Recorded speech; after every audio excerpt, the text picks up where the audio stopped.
Good morning, Mrs. Brown, Mrs. Halls, Mrs. Healy's, and Mr. Kastner's class. I'm going to continue reading from the award-winning, Newbery-winning, One and Only Ivan by Katherine Applegate. Supposed to put this in every recording, but I'm reading this courtesy of the author and the publisher, Harper Collins. Starting on page 85. Art lesson. Ruby asks a lot of questions, says, Ivan, why is your tummy so big? And have you seen a green giraffe? And can you get me one of those pink clouds that humans are eating? When Ruby asked, what is it on your wall? I explained that it's a jungle. She says flowers have no scent, and the waterfall has no water, and the trees have no roots. I'm aware of that, I say. It's art, a picture made with paint. How do you know how to make art? Ruby asks. Yeah, I do, I say, and I puff up my chest just a little. I've always been an artist. I love drawing.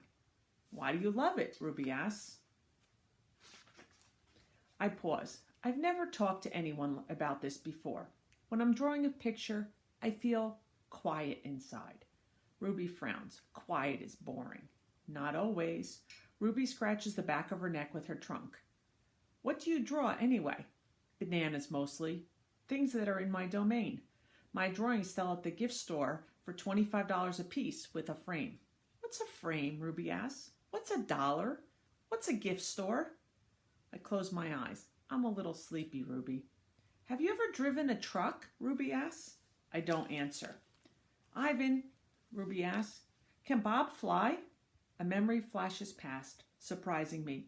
I think of my father snoring peacefully under the sun while I try every trick I know to wake him. Perhaps I realize he wasn't really such a sound sleeper after all. Treat. How's that foot, old girl? George asks Stella. Stella pokes her trunk between the bars. She inspects George's right shirt pocket for the treat he brings her every night without fail. George doesn't always bring me treats. Stella's his favorite, but I don't mind. She's my favorite too. Stella sees that George's pocket is empty. She gives George a frustrated nudge with her trunk, and Julia giggles. Stella moves to George's left pocket and discovers a carrot. Nimbly, she removes it. Mac walks past. Toilet's plugged up in the men's room, he says. Big mess. I'll take care of it, George sighs. Mac turns to leave. Before you go, Mac, George says, you might want to take a look at Stella's foot. I think it's infected again. Darn thing never does heal up right. Mac rubs his eyes. I'll keep an eye on it. Money's tight, though. Can't be calling the vet every time she sneezes. George strokes Stella's trunk. She inspects his pockets one more time, just in case. Sorry, girl, George says as he watches Mac walk away. Elephant jokes. Ivan? Bob? I blink. The dawn sky is a smudge of gray flecked with pink, like a picture drawn with 2 crayons. I can just about make Ruby out in the shadows, waving hello with her trunk. Are you awake? Ruby asks. We are now, says Bob. Aunt Stella's still asleep, and I don't want to wake her because she said her foot was hurting, so I'm really, Ruby pauses for a breath, really bored. Bob opens one eye. You know what I do when I'm bored? What? Ruby asks eagerly. Bob closes his eye. I sleep. It's a little early, Ruby, I say. I'm used to getting up early. Ruby wraps her trunk around one of the bars of her door. As my old circus, we all got up when it was still dark, and then we had breakfast and we walked in a circle. And then we changed my feet up, and that really hurt. Ruby falls silently. Instantly, Bob is snoring. Ivan, Ruby asks, do you know any jokes? I especially like jokes about elephants. Well, let me see. I heard Mac tell one once. I yawned. How can you tell that an elephant has been in the refrigerator? How? By the footprints in the butter. Ruby doesn't react. I sit up on my elbows, trying not to disturb Bob. Get it? What's a refrigerator? Ruby asks. It's a human thing, a cold box with a door. They put food inside. They put food in the door? Or food in the box? Is it a big box, Ruby asks, or a little box? I can see this is going to take a while, so I sit up all the way. Bob slides off, grumbling. I reach for my pencil, the one I snapped in half with my teeth. Here, I say, I'll draw you a picture of one. In the dim light, it takes me a minute to find the piece of paper Julia gave me. The page is a little damp and has a smear of something orange on it. I think it's from a tangerine. I try my best to make a refrigerator. The broken pencil is not cooperating, but I do what I can. By the time I'm done, the first streaks of morning sun have appeared in flashy cartoon colors. I hold up my picture for Ruby to see. She studies it intently. Her head turns so that one black eye is trained on my drawing. Wow, you made that? Is this the thing you're telling me about before? Art?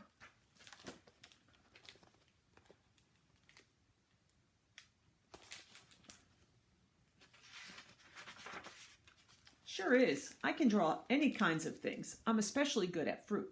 Could you draw a banana right now? Ruby asks. Absolutely. I turn the paper over and sketch. Wow, Ruby says again in an awed voice when I hold up the page. It looks good enough to eat. She makes a happy lilting sound, an elephant laugh. It's like the song of a bird I recall from long ago, a tiny yellow bird with a voice like dancing water. Strange I'd forgotten all about that bird, how she'd wake me every morning at dawn when I was still curled safely in my mother's nest. It's a good feeling making Ruby laugh, so I draw another picture and another along the edges of the paper. Orange, a candy bar, a carrot. What are you two up to? Stella asks, moaning as she tries to move her sore foot. How are you this morning? I ask. Just feeling my age, Stella says. I'm fine. Ivan is making me pictures, Ruby says, and he told me a joke. I really like Ivan, Aunt Stella. Stella winks at me. Me too, she says. Ivan, want to hear my favorite joke? Ruby asks. I heard it from Maggie. She was one of the giraffes in my old circus. Sure, I say. It goes like this. Ruby clears her throat. What do elephants have that nothing else has? Trunks, I think. But I don't answer because I don't want to ruin Ruby's fun. I don't know, Ruby, I reply. What do elephants have that nothing else has? Baby elephants, Ruby says. Good one, Ruby, I say, watching Stella stroke Ruby's back with her trunk. Good one, Stella says softly. Children. Once I asked Stella if she'd ever had any babies. She shook her head. I never had the opportunity. You would have made a good mother, I told her. Thank you, Ivan, Stella said, clearly pleased. I like to think so. Having young ones is a big responsibility. You have to teach them how to take mud baths, of course, and emphasize the importance of fiber in their diet. She looked away, contemplating. Elephants are excellent at contemplating. I think the hardest part of being a parent, Stella added after a while, would be keeping your babies safe from harm, protecting them. The way silverbacks do in the jungle, I said. Exactly, Stella nodded. You would have been good at protecting too, I said confidently. I'm not so sure, Stella said, gazing at the iron bars surrounding her. I'm not sure at all.